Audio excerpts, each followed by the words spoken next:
Okay, so dedication to the soldiers who are sacrificing their lives for Klal Yisrael and Klal Yisrael, Medinat Yisrael, and Am Yisrael in their mission to destroy the evil enemy. May they be successful and return safely unscathed and bring the hostages back safely as well. Amen. Amen. Okay, so just an interesting concept, and I do the parasha every week, but I don't go over the Haftorah. It's just I'm not too good with it. Let's put it that way. So I found one interesting thing in this past week's Haftorah, where it discusses, it's a discussion about Yaakov and Esav. And it says here, I'm just going to read it in the English. I had this thing a second ago. I marked it the other day. It says here, right at the beginning of the parasha of the Haftorah, it says here, I have loved you, says Hashem. Yet you say, how have you loved us? Was not Esav Jacob's brother? But it says, but I hated Esav. I destroyed his mountain and gave his heritage to the jackals of the desert. If Edom says, we are shattered, but we will return and rebuild the desolate places, thus says the Lord of hosts, they may build, but I will throw down. I will throw down. They will be called the border of wickedness and the people with whom God is forever angry. Okay, now I saw a thing in the other chumash that I have, and it says that at the end of the day, Hashem loves Yaakov more than Esav. Esav did good things, so there is hope. I just wanted to bring that message. We are like you see, unfortunately, in the media today, the liars and the not that they fall for hook, line, and sinker. What's happening in the war with the casualties, the number of casualties, and they fall for every single deception and believe it because there's an undercurrent with some people of anti-Semitism, and this is their way of being discreet about it, not believing what we're doing, and we the good guys and they the evil guys. Good. Oh, yeah. This battle in this world is about between good and evil, though. Good. All right. We're going to start with the Gemara share. I actually don't want to go through much repetition. I want to say a couple of lines very quickly just to put you up to speed, then we're done. So do you remember there was an Amorite debate that we learned in the Mishnah in Kalim in the 26th daf in section 8, where in the case of hearts of a householder, thought renders them susceptible to tumah, but in the case of the hearts of a tanner or business owner, thought does not render them susceptible to tumah. In the case of hearts of a robber, thought does not render them susceptible to tumah. The reason being is, according to the Tana Kamma, is, as you know, the person knows the identity of the person that robbed him, and therefore he knows he can have his day in court. But he hasn't given up hope of retrieving it, so therefore there's no yush, and therefore the robber doesn't get it. But according to the Tana Kamma, in the case of a thief, of somebody that tunnels into his house and escapes, there's no ways he can know the identity, and therefore he gives up hope, and therefore it belongs to the thief from Yehush, a despair point of view, and therefore he can make sure that an item that, like a heart that he steals in his mind, if he says it's going to be a table mat and it doesn't require any further processing, but he accidentally drops it in a container of tumah, it's susceptible to tumah. And Rabbi Shimon says the opposite, because in the case of hearts of a robber, thought renders them susceptible to tumah. Why? Because according to Rabbi Shimon, this guy's a mafioso and he's scared of nobody. He's not scared of the law, and witnesses disappear. So if he's able to brazenly take from somebody known his identity, you must know that this guy is a formidable force, and even if he's in jail, he's got cohorts that can end up killing witnesses or killing the the person that is prosecuting the case, not just the attorney, but the plaintiff as well. And therefore, this person who's been robbed is not going to tattletale on this robbery. In fact, he's just given up any hope of getting it back because he doesn't want to be a statistical homicide. And therefore, in the case of Hards of a robber,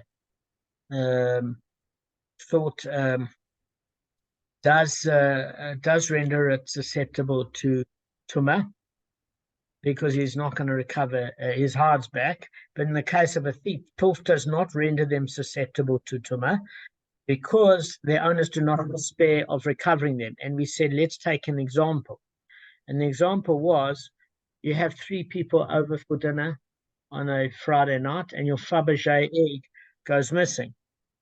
Quite clearly, it's one of the 3 guests. And therefore, in that particular example, you know who one of the 3 guests are, and you can work out. So therefore, the owner of the Fabergé egg doesn't give hope of eventually being able to identify the thief, and therefore it doesn't belong to the thief because there's no despair. So there's no susceptibility of Tuma where the thief acquires the Fabergé egg because the original owner did not despair. So I hope I've given over a few sessions in a very, very simple manner, with the least amount of time wasted. Good. I can't hear you, Kev. He's on mute. Exactly. Exactly. That's very funny. He knows what a Fabergé egg is. All right. So there's an Amorite. This was an Amorite debate, but this came from an earlier Tanite dispute. It's not a new one. Okay. So Ulla said the dispute applies only to a case where it is not known whether the owner has despaired, meaning that we didn't hear that the owner say that he's given up hope of retrieving his property. So according to the Tanna Kamma, we presume that he's despaired in the case of theft, but not in the case of robbery. Obviously, Rabbi Shimon maintains the opposite. We presume that he's despaired in the case of robbery, but not in theft. So according to Rashi, we have to actually hear as to whether or not the owner has despaired. If not, the default position is that there is no despair that's taken place. So this is a bit of a tricky one, because earlier on, I remember from Yakira Bibi hearing that despair occurs when she was doing Daf Yomi, when the general populace would give up having to retrieve the article under such circumstance. In other words, it's the general consensus at the point at which people would give up. It doesn't mean that necessarily a person would have to declare it so. But that was her opinion, and it might have been an opinion expressed in the Gemara based on a general presupposition of what the populace would do. There might be another opinion that says you cannot defer to that as a principle, and you have to basically say the position is a person does not give up getting his item back unless he declares it so. So according to Ulla, the dispute appears where it's not known whether the owner's despaired. But if it's known that he has despaired, and what does it mean known that he has despaired? That it was almost an actual declaration that he's heard saying so. In that particular case, it means that the Hards would belong to the thief, and his thought would render them susceptible to Tuma, or the same with the case of a robber. So remember, there are different protagonists here. So Rabbah doesn't agree with Ulla, because Rabbah said the dispute applies even when it is known that the owner has despaired. So what is he actually talking about? Even if we heard that the victim of a robbery despair of just say like he says that after I'm not going to get it back, and he's complaining and everything else, the thing of it is sometimes people say things and they don't mean what they say. In their heart of hearts, they don't really give up getting it back. So all Rabbah is saying is that it doesn't matter what the person declares. At the end of the day, we don't know what's in his heart. Okay? And therefore, you can't assume that the Hards have transferred ownership to the robber or thief based on Yeush. Okay? So in that particular case, it's not clear that everybody agrees with Rabbah, in particular Abaye, who says to Rabbah, listen, you do not argue with Ulla, because we've learned in the Mishnah that the truth is with him. How do we know? The Mishnah that we're dealing with here puts across such a point, because whether you're looking at the Tana Kamma or the Rabbi Shimon, the opinion of both sides of the fence, as far as our Mishnah is concerned, is saying because their owners did not despair of recovering them. So obviously, Rabbi Shimon or the Tana Kamma says that the default position is that the owners did not despair.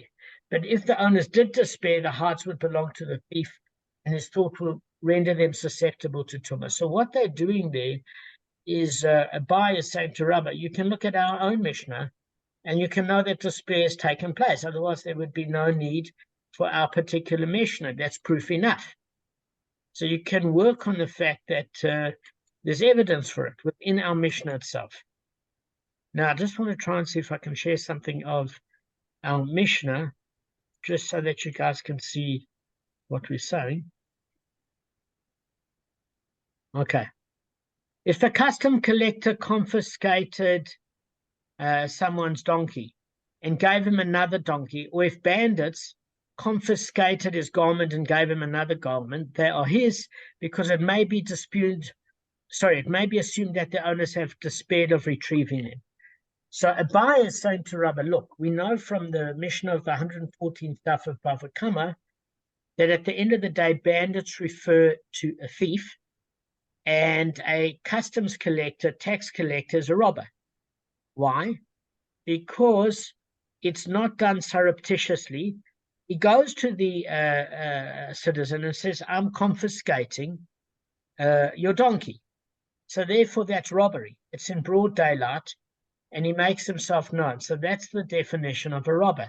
Bandit is when somebody steals something and gives him another garment. So what we can say is a bandit, how can a bandit be a thief? Because in order for him to give a garment of inferior quality, he has to take a garment of superior quality. So at a certain point, there must be an interaction with the person. Therefore, it's robbery, not theft. And we're saying it's not true. What happens is maybe the thief is tunneling in. He sees a lovely jacket, and it's a cold winter's day, and he takes the jacket and leaves. But he's got a raggedy jacket, and he feels for the first time a little bit of guilt, and he says, well, I don't generally steal, but I need something warmer, and this guy's got a few jackets, so I want to show him that the jacket I've got has got holes in it and it's old, and I don't mean to do this, and at least he can know that I've given up my jacket. I just need something to hold me through the winter.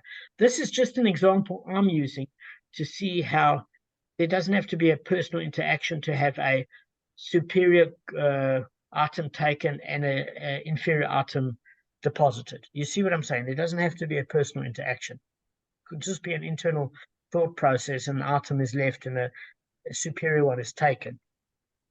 So what Abaye is saying to Rabbah is, listen, can't argue with Ulla. It says in our Mishnah very, very clearly, there has to be Yush, despair taken place. Otherwise, you could never have a case where the victim could accept an inferior item for a superior one given. Because then you're stealing directly from the other citizen himself. The very fact that you can take it from the tax collector or from a bandit means that there has to be Yush part of the victim. And therefore, there's a fact that Yush has taken place. And Rabbah replies to Abaye and says, listen, you don't understand what I'm talking about, because what I'm actually saying is a person can declare it all day long. But at the end of the day, if they don't believe it, you can't say that despair has taken place. we have to actually know that they mean it. So you're not seeing what I'm saying. So they're disagreeing upon that point, that a verbal declaration means that, in fact, the victim has given up by mere virtue of a verbal declaration. That's according to Rabbah. According to Abaye and Ulla, listen, a verbal declaration suffices. Do you get what I'm saying? And we know this is true. If you have a look at a love relationship, and like when you're younger or whatever, and you're mad about somebody, and they break up with you, you turn around to your mates, especially as a teenager, and say, well, she really wasn't the right girl for me anyway. And in the meantime, you feel heartbroken that you've been dumped, and you wish she'd take you back. So there's a difference with bravado, what you'd say to your friends to feel better compared to what you feel inside. There are often cases where people do that. Often cases. Does that make sense? It's very difficult. No, 100%. It's very difficult to know what's in that guy's mind with Yush. So I would say that he must be going for a default position, because it's impossible to know. So Gavin's right in that Ulla's going for a default position, that if it's declared, then you can assume the person's despaired. So why you shouldn't declare it then, basically. It's like if I say to you, Gavin, I'm giving you something, and afterwards I regret it. Well, I shouldn't have given it then. Yeah. You get what I'm saying? You have to have some sort of default, but it's impossible to know internally. None of us know. Only Hashem knows what you know. So there's a difference between what legally somebody can keep and what Shemaim holds the person responsible for.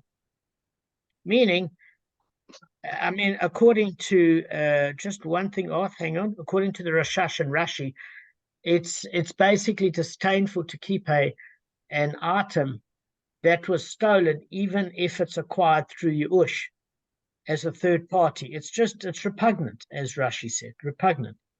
So even if you're legally allowed to do it, you don't want to be a party to it.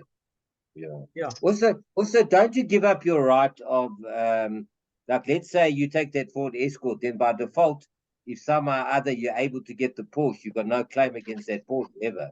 So once you've accepted a diminished present or whatever, then you can never get. Then you've given up your ush in effect to your item, obviously. You could. I would. So Gavin is actually saying, and Arthur's going to ask a question now, is that if you've accepted something lower as payment for something, you've accepted payment, so you're not entitled to your Porsche back. So that is definitely one way of looking at it, and I think it would. That might be the halachic position. It also might be the position to say that upon extortion, us under document to sell a house for less than it was worth, because 5 guys were ready to break my leg, and therefore I sold the house for a pittance. And here I was going to get nothing, and at least I needed a car to get from A to B.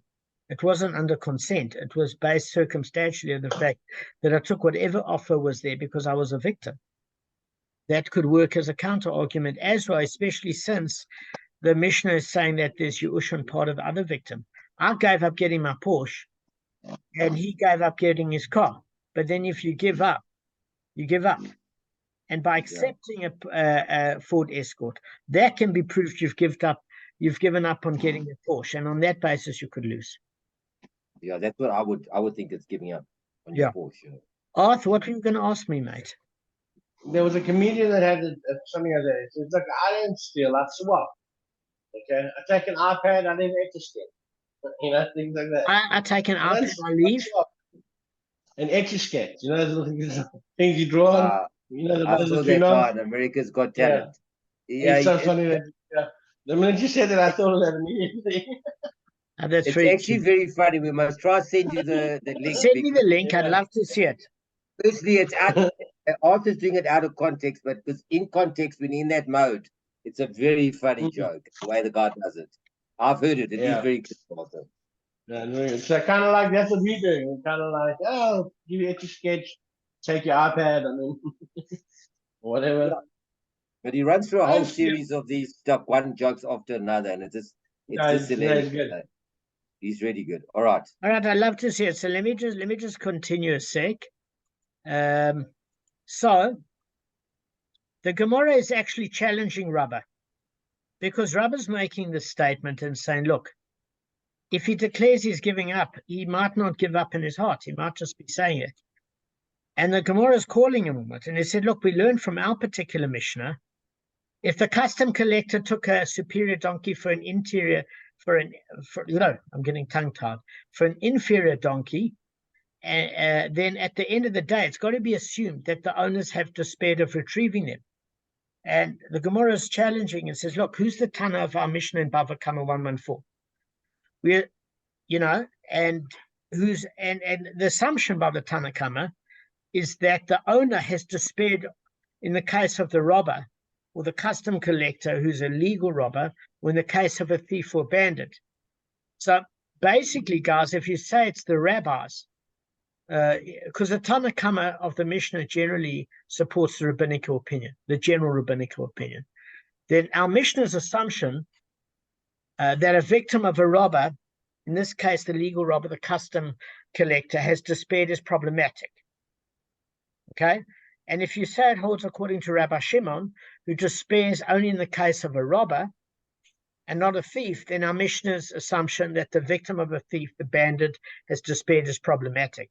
So it's saying, look, whether you go according to the rabbis or Rabbi Shimon, you're going to have a problem with either the robber or the thief, according to which opinion you hold by, because it's going in direct contrast with Rabbah, who says that despair hasn't taken place even if there's a declaration, because our Mishnah is saying, well, there is despair. Otherwise, there's no ways legally you could accept an inferior product as a third party for a superior product, because the victim hasn't despaired, and yet as a third party then become complicit in the theft. It's only because the victim of the other citizen has despaired that you're allowed to keep the inferior item. So the Gemara provides a partial answer, and it's fine according to Ulla, because he's basically saying, Ulla, that when there's a declaration of despair, everybody agrees that despair affects acquisition, because we can say here too that the Mishnah is referring to a case where the owner is known to have despaired. So how do you know what's in somebody's heart, the Mishnah and Gemara is saying? It says, well, one of the ways you can know what's in somebody's heart is by what they say. And therefore, the Mishnah is consistent with the opinions of both the rabbis and Rabbi Shimon, according to Ulla, who says that a public declaration is one of the ways you can indicate what's in a person's heart. And if they say they've despaired, you have to accept that. It's just like if somebody says, I'm going to kill you, and they have a fight with somebody verbally, and the person rocks up dead. I think you can pretty much consider them as to being a legitimate suspect. So according to Rabbah, who said the dispute amongst even where the owner is known to have despaired verbally, there's a problem, the Gemara is saying, because it doesn't accord with the ton of this Mishnah, it doesn't accord with the rabbis, and it doesn't accord with Rabbi Shimon. Whichever opinion you take, there's going to be some sort of exception to it. So the Gemara answers, look, there is a partial answer. The Mishnah here is probably referring to an armed bandit, a robber. And therefore it reflects the opinion of Rabbi Shimon. Because Rabbi Shimon says that as far as a robber is concerned that's armed, then you're going to know that this person is really not scared of the law, and you might not want to sue them in court. And therefore you've given up getting your item back because this person is dangerous. It's not like an incident in a schoolyard where the bully takes a suitcase from a younger child, but he hasn't yet got to the age where he's breaking the law. In fact, he's just a pupil, and he might smack the smaller kid, but he's not at that level of criminality yet. He'll get there, don't you worry.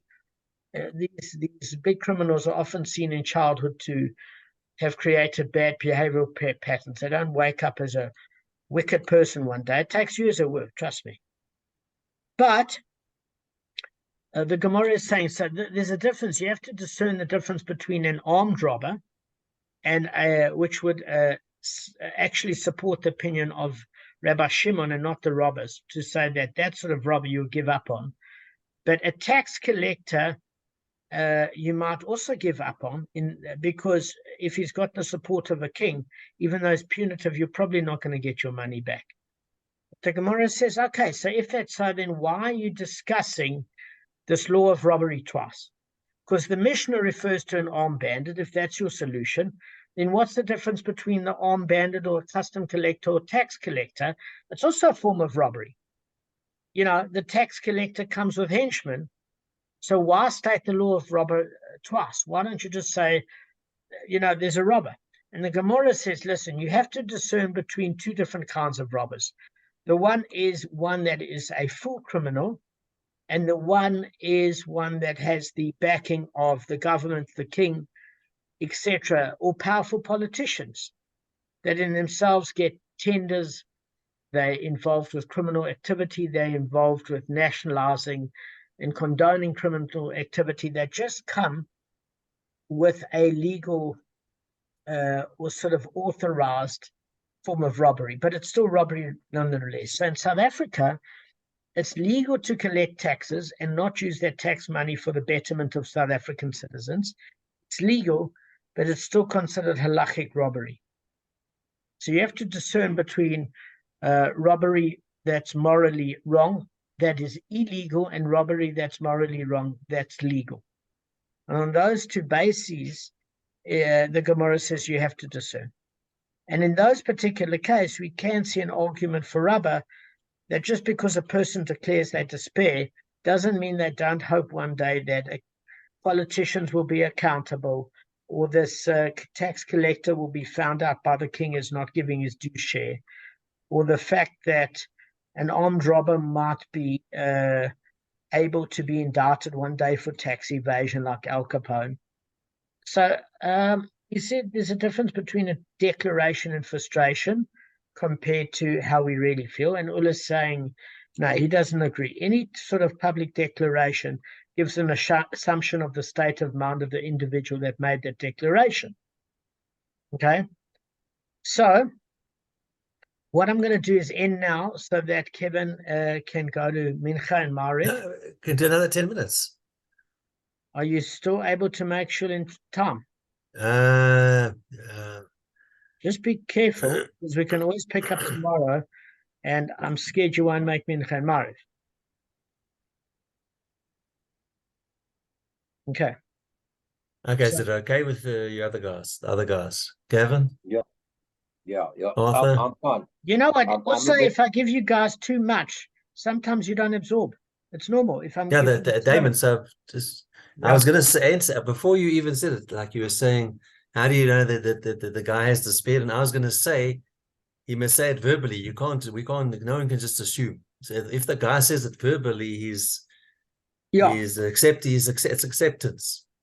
Yeah, I need clarification on this, declaration. because I think in a situation where the majority of the populace would give up retrieving and under that circumstances, that to me would be deemed an objective way to determine despair, unless somebody's living in a delusion or la-la land. I mean, there are people that still think the Vietnam War is going on. I kid you not, like 15 years. No. 15 years, it was interesting. There was Rambo Part 2 or Part 3. And they were filming the set. And Arnold Schwarzenegger said there was something on set because they went to some Asian location. And there was some oak that they discovered that started shooting real rounds at them or something, because the oak didn't know that the Vietnam War had ended. Nobody told him. So he was there shooting at random targets and living off cans, and Oak lost his mind. He thought this war was still on. So we have to see what's the general consensus of sanity and in what circumstance somebody would give up. So he hadn't fought for about 10 years. It's quite longer than that. Quite dramatic. He must have been so excited to encounter this. His first. Finally, they're back. Yeah, his finally first, some combat. opposition. Listen, Dad, he might have killed him. about politicians and their thievery, they must be careful not to show their trump card. That's very funny. But Well, by the let's stop way, it, who knows? Who knows? There might have been a postman delivering mail that the war was over, and he shot the postman in his enthusiasm. So who knows how these things happen? Guys, have a good day. Go to Mincha. Thanks, eh? Be blessed.